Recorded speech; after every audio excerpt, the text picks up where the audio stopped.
Hey guys, it's Jen, and in today's video I'm going to show you 3 frugal Instant Pot dinners that you can make for you and your family.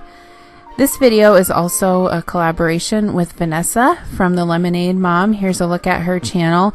I was introduced to her through Kira from 50 Shades of Mom, and I love watching her channel and her vlog channel, so please go check her out. She has tons of great family content and mom content. She posts grocery hauls, she posts meal plans, she vlogs, just a ton of great content over there, so please make sure you check her out.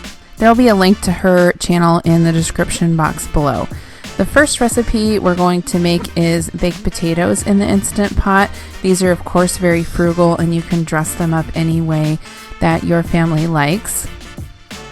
The next recipe will be Sloppy Joes. This is obviously very economical as we're using ground beef and many other pantry staples that you probably already have. And then the last recipe I'm going to show you is a recipe that uses chicken breast. This is a lemon chicken over pasta. This is probably my favorite one out of the 3, and if you can get chicken breasts on sale, it is definitely very frugal. So for the first recipe I'm going to show you, this is the baked potatoes in the Instant Pot. I just have about 6 medium-sized russet potatoes here that I've washed, and I'm going to go ahead and poke those all over with a fork. You want to make sure you do that so that they don't explode in the Instant Pot. And the only other items that you're going to need are your trivet. This comes with your Instant Pot, as well as 1 cup of just plain water. Okay, so you can see I've placed my trivet in the bottom of the pot, and I just have my potatoes on top of that, and I'm just going to pour in that 1 cup of water, and then I'm going to set the Instant Pot to manual. And I went ahead and put 14 minutes on, which is what the recipe said, but I actually had to add 6 more minutes. So for medium-sized potatoes, I would definitely recommend that you do manual for 20 minutes, and that will probably, ensure that those potatoes are cooked all the way through.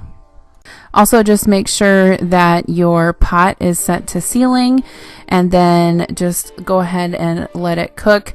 When it's done, you can go ahead and set the seal to venting and just wait for all of the air to come out. And you can see here, actually, mine had a little bit of steam left in it, or a little bit of pressure left in it, because it was kind of difficult to take off. But there are my completed potatoes. They turn out really well, super fluffy and tender.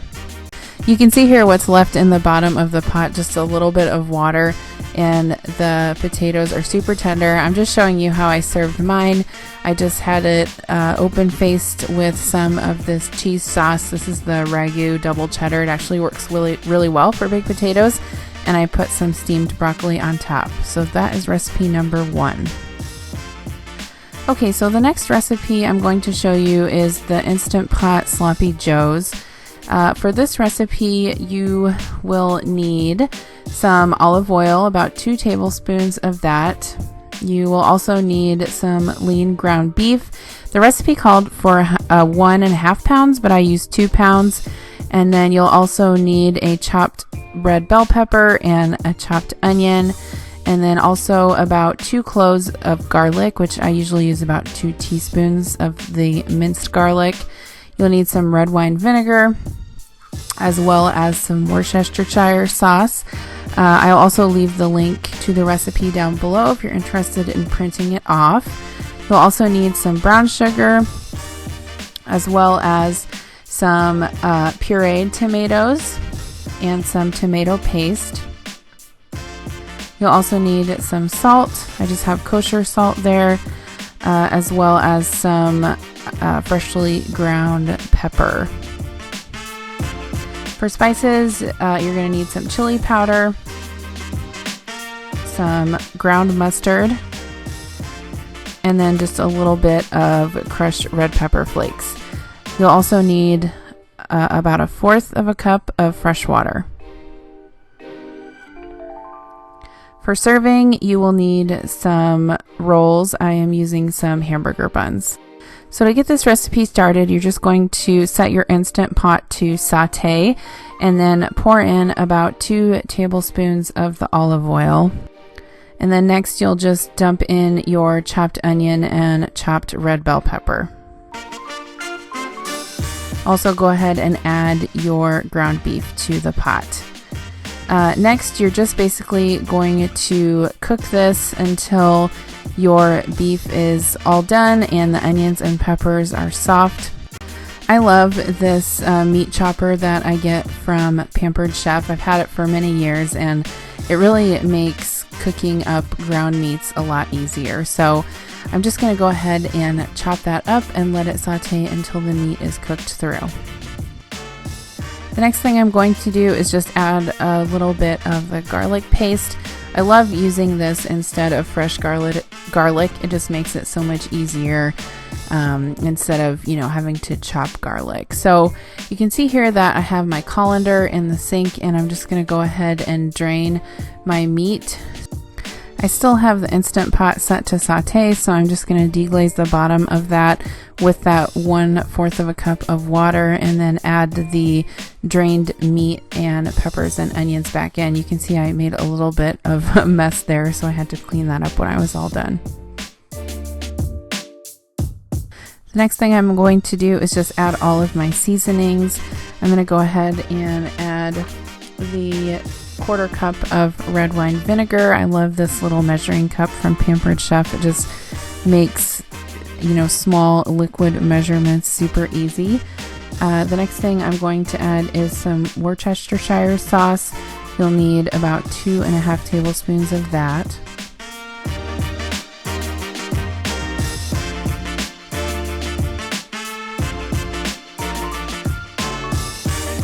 Go ahead and also add your brown sugar. You'll need 3.5 tablespoons of that. Next, I'm going to add the tomato puree. This recipe calls for 1.5 cups of tomato puree. It was actually cheaper for me to buy the larger can, so I just ended up putting the rest in a Ziploc bag and freezing it for a later use. Now that I've added some of the ingredients, I'm just going to go ahead and stir this to combine. Since I still have it set on the saute mode, I don't want anything to burn or stick to the bottom of the pot. Next, I'm going to add 2 tablespoons of tomato paste. Same with this, you can freeze it for a later use, or you can actually buy the tomato paste in a tube. I normally just buy it in a can because I don't use it that often. Next, go ahead and add your salt. I'm using kosher salt, and then black pepper. I just went ahead and added it to taste. Next, you can go ahead and add your spices. Again, I am using some chili powder, 1 teaspoon of that, along with 1/2 teaspoon of ground mustard. And then the recipe also calls for crushed red pepper flakes, 1/8 to 1/4 of a teaspoon. I just put a tiny little sprinkle in there since my kids were going to be eating this and I wanted to make sure that it wasn't spicy for them. So next, after you add everything, just make sure that you stir it well.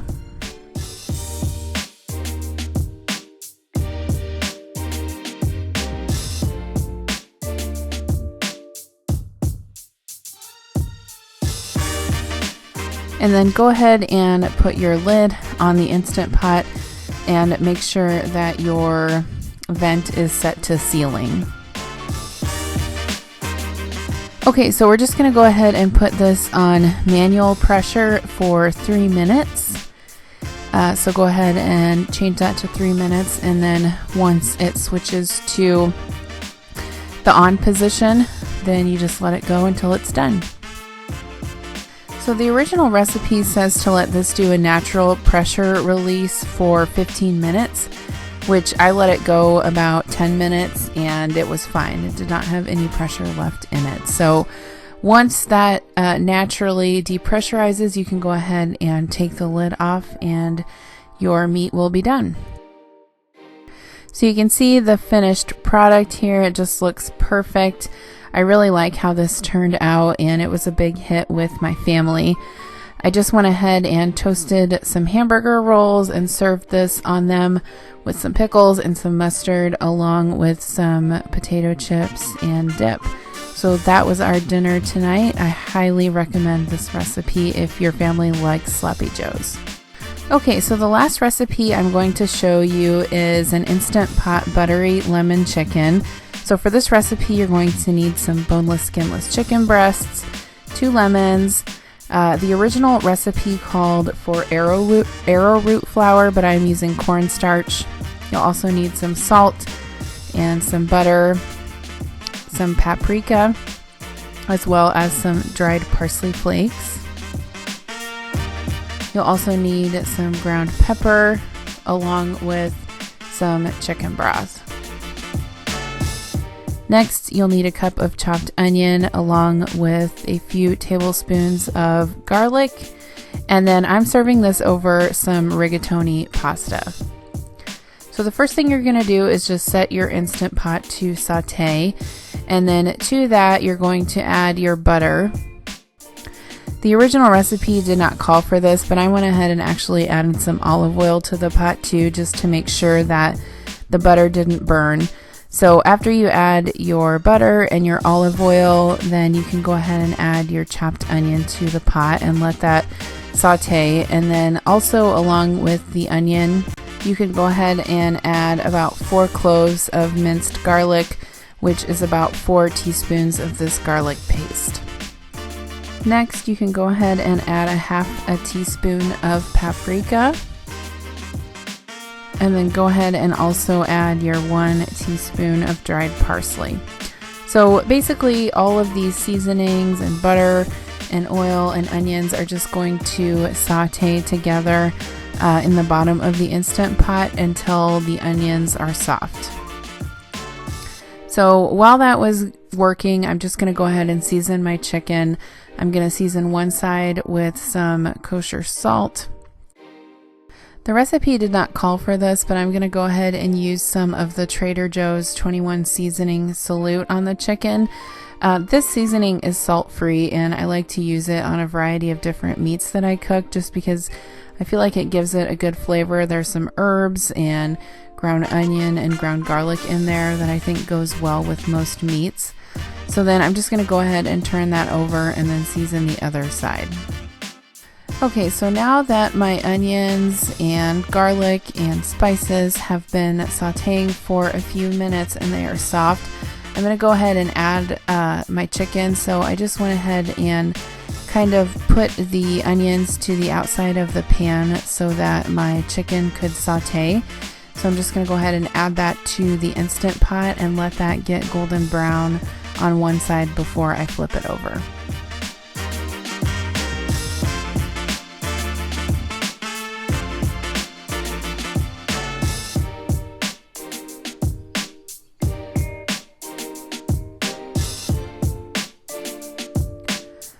Okay, so this has been sauteing for a few minutes. You can see that it's just a little bit golden brown on one side, so I'm just going to go ahead and take a fork and turn all of that over so I can saute the other side of the chicken.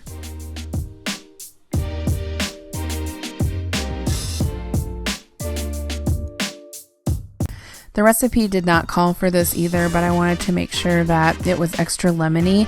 So I went ahead and grated some of the lemon zest into the pot before I added the lemon juice. Once the lemon zest was in, I'm just going to have the lemons, and then I have a little strainer that I'm going to use to squeeze the lemon juice over the chicken. And I still have this set on saute, and so that lemon juice is kind of just going to deglaze that pot and bring up some of the flavor that is left from sauteing the chicken. Okay, so now you can see where my freedom with recipes starts. I'm adding a little bit of wine to the bottom of the pot. My sister had actually made this recipe before, and she is somewhat of an Instant Pot connoisseur. She told me she added a little bit of dry white wine, so I went ahead and added some Pinot Grigio to the pot, and you can see there that it's bubbling away. I did like how it turned out with this, so I would suggest adding that to the recipe if you're a wine drinker. Next, I went ahead and added about half a can of that chicken broth, and you can see there that it's bubbling away. So now I will just go ahead and add my lid, lock it on, and make sure that the seal is set. And then I'm going to go ahead and put this on manual and cook it for 7 minutes. This was actually perfect, and the chicken turned out super tender. I would recommend, if you had the same size chicken breast as mine, to go ahead and cook it for the 7 minutes. Since I was waiting for my pasta to cook, I went ahead and just let the Instant Pot naturally depressurize for about 13 minutes. When I vented the lid, there was still a little bit of pressure left in it, but definitely not much.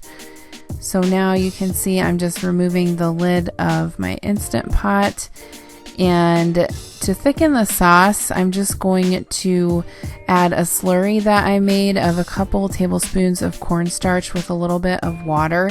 Like I mentioned before, the original recipe called for arrowroot flour, and I know that a lot of people that do low carb use that, so you can definitely follow the recipe and use that. But since I don't have that on hand and we use cornstarch, I just went ahead and added that, and that will thicken up your broth in the bottom of the pot. So just go ahead and let that simmer on the saute mode until it is thickened to your liking. You can see here I served it along with some rigatoni pasta, a little bit of caprese salad, and some garlic bread. This was a super delicious meal, and my family loved it. So that's it, guys. Thanks so much for watching. Let me know in the comments below which of these recipes you are most excited to make. I will make sure to leave links to the original recipes, and also make sure you check out Vanessa's channel over at The Lemonade Mom and The Lemonade Mom Vlogs. I know that if you like my channel, you will definitely love hers as well. Thanks again for watching. Have a great day, and I'll see you in my next video. Bye.